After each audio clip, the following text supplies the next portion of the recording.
Welcome to the RePsychled podcast, where we discuss everyday issues from a mental health perspective. We are your hosts, Dr. Rashonda Strickland, Dr. LaFanya Jones-Hines, and Dr. Nichelle Wall. Welcome back. It's supervision time. Today's mood music is brought to you by Jay-Z, and it is entitled The Story of OJ. So last week we discussed the glamour of the red pill. Okay. So what makes a man move through the manosphere? So I think one of the big things that kind of helps a man kind of go from one to the next is a lack of accomplishment at whatever the previous level was. So Okay. if I'm an incel and I start doing XYZ thing and that doesn't work, then I move up to, red pill. If I get in red pill and, so on and so forth. I think it's that lack of accomplishment. Okay. Yeah. And then kind of like what I said last session, when you don't have a teacher who is teaching you how to do things the way that matches you, there is a sense of failure. Even though you have not failed at life, you're actually trying to figure out what your process looks like. But men do tend to be very results oriented to the point of like these extreme expectations on themselves, and that's not really healthy, and it's very difficult to bounce back from that. Agreed. So I would say two things. One, hurt. It can, hurt can make you do many things. And Emotions make you cry sometimes. and yes, we have learned that. I can't see him coming down my eye. But I gotta make this song cry. I'm sorry, y'all. We like music. Yes, we do. So that, and then I also think if your status change, if you actually do become a millionaire or billionaire, because money can change you. Yeah, It definitely can. Absolutely. When you've lived in survival mode for years upon years upon years and you get, either a slow crawl or like a windfall of money, knowing how to move in the spaces that exist when you have money, it can be a shock to the system. Well, they never actually get out of it. You're still in survival mode. You're still living from a place of poverty mentality or victim mentality. Good point. You just have money now. Yeah. That is very true. Absolutely. I think, just kind of it's important to kind of know like what some of the different levels of the manosphere are, because as with any kind of movement, like we were saying last time, there's a low, medium, and a high end of all of that. And I think where men kind of start in this space is, what's called involuntarily celibate, which would be an incel. And there's a very stereotypical kind of view that comes with that man. Usually he's an overweight gentleman that doesn't take care of himself physically. Typically people think of them as gamers, kind of in the basement, that kind of thing. Again, that's very stereotypical. But this is a man that's going to be likely socially awkward and has a hard time communicating with the person that he's trying to, I almost said mate with, not Connect. that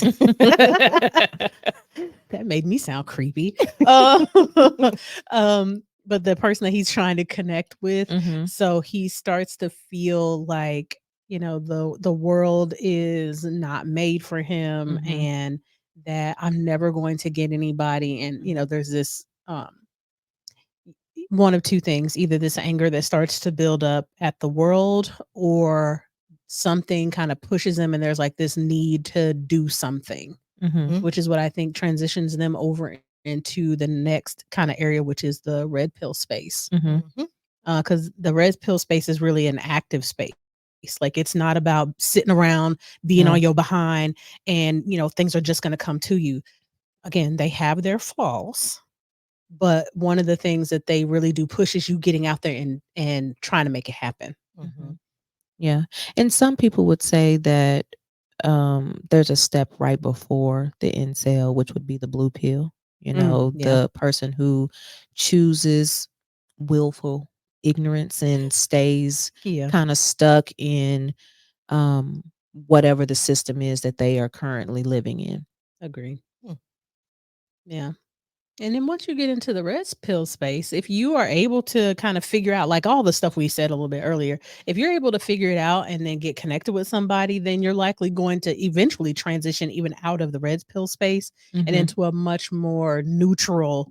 I don't think there is a pill name for this one, but into a much more neutral, healthy, um, view of the world and relationships, or healthier. Let me say it that Yeah. way, Mhm. healthier, maybe not healthy. Yeah. I think a lot of times what people forget, and this is just a general statement, not necessarily specific to the manosphere, is that you're trading one system of bondage for another system of bondage. You Mhm. haven't actually self actualized yet. You're just swimming in a different pond. Mhm. And once you realize that, you're like, does that really work? Because you become very rigid.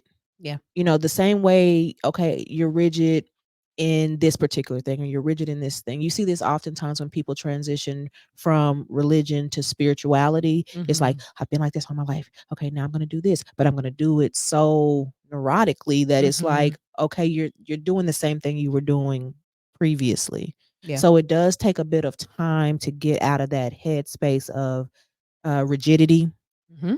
and essentially bondage. Yeah. Mm. I would agree. So, how would a man know if he's healthy through these stages? So I think if you are in, kind of going from incel to red pill and you're actually doing things like Dr. Wall was saying, men tend to be very results oriented. Mhm. So if you are a man that doesn't take care of his hygiene and you don't take care of your health and you Mhm. start to see, okay, my weight's coming down, or, I'm actually going to go get my hair cut. Mhm. I, went to go get my style, and you're seeing that not necessarily just women, but just people in general are responding to you Mhm. differently. They're not standoffish towards you. They're not creeped out by you. You're starting to see that, okay, some of the things that I'm doing are working. I Mhm. think the piece that you got to add on to that is learning some emotional intelligence, because you can do all of those physical things, Yeah. but if you don't work on the internal mental parts of yourself, all of it will end up being for nothing, really. Mhm. You'll just be a good looking man that's by himself. Well, I also think that you have to make sure you're praising yourself for the small things that you're or small changes that you're making. Mhm. So if you because sometimes when you go to the gym, everybody don't have the gene to look like a For a bodybuilder. six pack. Right. Everybody don't have that gene. But if you notice that your body has become more solid, you feel healthier, you feel better, you go to the doctor and your results are good, that although you may not necessarily look like you've lost a lot of weight, but you've toned up and your doctor is saying that you're healthy, that's something that you can praise yourself for. Absolutely. It's a process. Agree 100%. Mhm. And I don't think that people do enough of that. Mhm. We get and this would be general, not necessarily just men in this space, that we get an idea of what something should look like in our head. And if it doesn't look like that, then I feel like I failed. Mhm. Mhm. Um, And you didn't. Success looks many different ways. mhm. And I would even say if you learn how to communicate, if one of the goals is also to get into a relationship, if you're able to just communicate with a woman where you was not able to communicate with her before, and she becomes your friend, that's an achievement as well. She may not be your person, but you have learned now how to communicate with the woman and hold a conversation. Just because it doesn't turn out to be something romantic, it doesn't mean that it can't turn out to be something special. Yeah. Yeah. And I don't know if this was the point you're making, but something I think that's important. Now, I am not a man, so I do not know what it's like to be rejected by Mhm. Mhm. women consistently. Mhm. Um, but what I would say is that rejection is a learning opportunity. It is a reason and why this woman rejected you. And it could have something to do with you, and it could have absolutely positively Mhm. nothing to do with you. But each time it is a learning opportunity for you to figure out, okay, so what happened in this interaction? Okay, after I said XYZ thing, she kind of seemed turned off after that. Or when you got real close up in her face, did she, did she kind of seem like uncomfortable or whatnot? Or was it she had a partner? Like, I think everything is an opportunity for you to take that and say, okay, so how can I use that the next time? Or how can I learn to move a little bit differently in the future? Mhm. You Generally, I would say men are a little bit better at being rejected than we are. You think? Because they get Why? it more than we do. Well, you talking you about in the know, area of relationships? Uh-huh. I think, and you may be right, because I don't know, but you may be right. But I think they're when they are are not good at accepting rejection. Uh, the reaction is more explosive, so it looks like men Mm. don't accept rejection better than women. And I I would think agree with that. society has that look two very different ways. Men typically are rejected on the front end of relationships. Women are typically rejected on the back end That's true. Mhm. because our society currently still operates from the perspective of marriage being the ultimate thing, Hmm. Mhm. and men are the people who ask for the hand in marriage. And Yeah, so Yeah. women tend to be on the back end, men front end. Mhm. that makes sense. Yep, I would agree with both of you ladies. Sorry about that sidebar. Uh, but, so I think that is the stuff that can happen for a man that's in the, red pill space, and he starts to maneuver through if he's being successful. If he starts to feel like it's not working out and I'm still coming, I've got the better job. I'm making more money. I lost the weight. I changed my style. I'm trying to learn how to talk differently and approach women differently, and it's still not Mhm. working out in my favor. This is where I think men start to transition over into the black pill because it starts to feel hopeless. Mm. Like it doesn't matter what I do, what I say, I'm still going to be rejected by the people that I want. Mhm. Yeah, and I think that's a hard, no pun intended, pill to swallow. I don't know what's going on with my words today, because a lot of people battle with that hopelessness feeling. And, when we get to a place of hopelessness or a place of feeling desperate, we make very extreme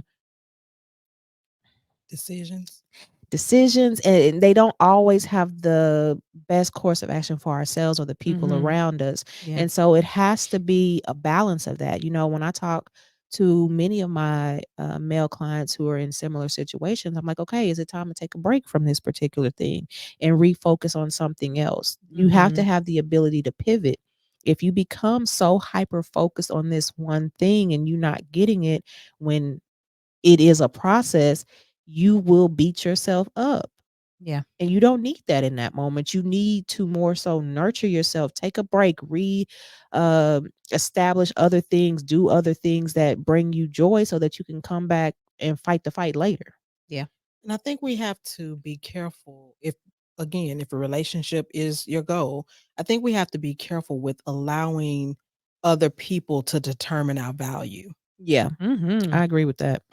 Excuse me, because when it's a lot of pretty people who are single Mhm. Mhm. and they're in their 30s and 40s and haven't been married, and they have a career and Mhm. all of the things too, but Mhm. that doesn't mean that it's something wrong with you. You just haven't found your person.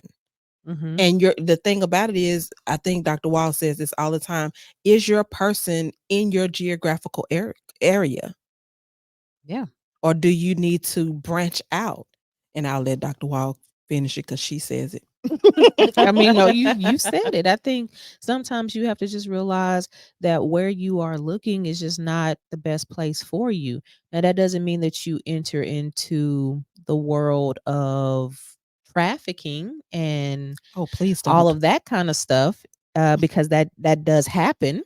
It means that you go and you look for people who match well with you. Mhm. You know, prime example, my significant other is not from the state that I live in. You Mhm. know, my significant other is outside of this state.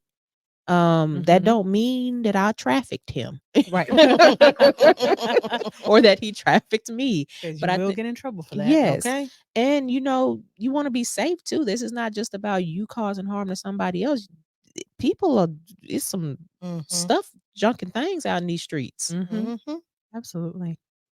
Yeah. So, I think just kind of all in all, it's really important for men that are in these spaces to be very mindful of the space that they're in, being mindful of the thing that you want and how you plan to get there. And Mhm. then once you're there, or if you're there, how are you going to maintain it in a way that is healthy and doesn't become destructive? And understand that sometimes we don't get all of these things all at once. Your career may take off and skyrocket. Your weight may change at a different time. You may meet the woman of your life at a different time. All of these things may not. It doesn't mean that it won't or can't, but it may not happen all at the same time. Mhm. Patience.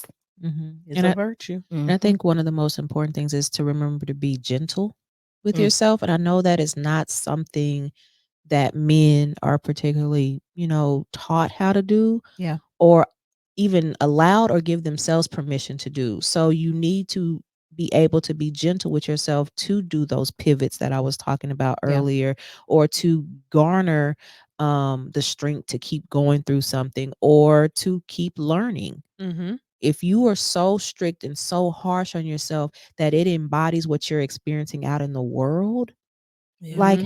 how is that feeding you? Yeah. Yeah. That's poison. Yeah. Mhm. Yeah, and the only thing that I would piggyback on what you said, and I think, that's a wrap for me, 'cause um, I wanna say that you had a certain level of vulnerability that led you to these spaces to begin with. Yeah. Mm, Don't let being in these spaces take that vulnerability away from you. It's mhm, not about weakness, but it is about being open to change, open to accepting non-successes, because I won't say failures, but open to accepting non-successes, but also being okay that when you do succeed, you can maintain it. mhm. Don't become bitter. All right, y'all. We always end off with a quote. Today's quote comes from Kendrick Lamar. I always thought it was me against the world, and then one day I realized it was me against me.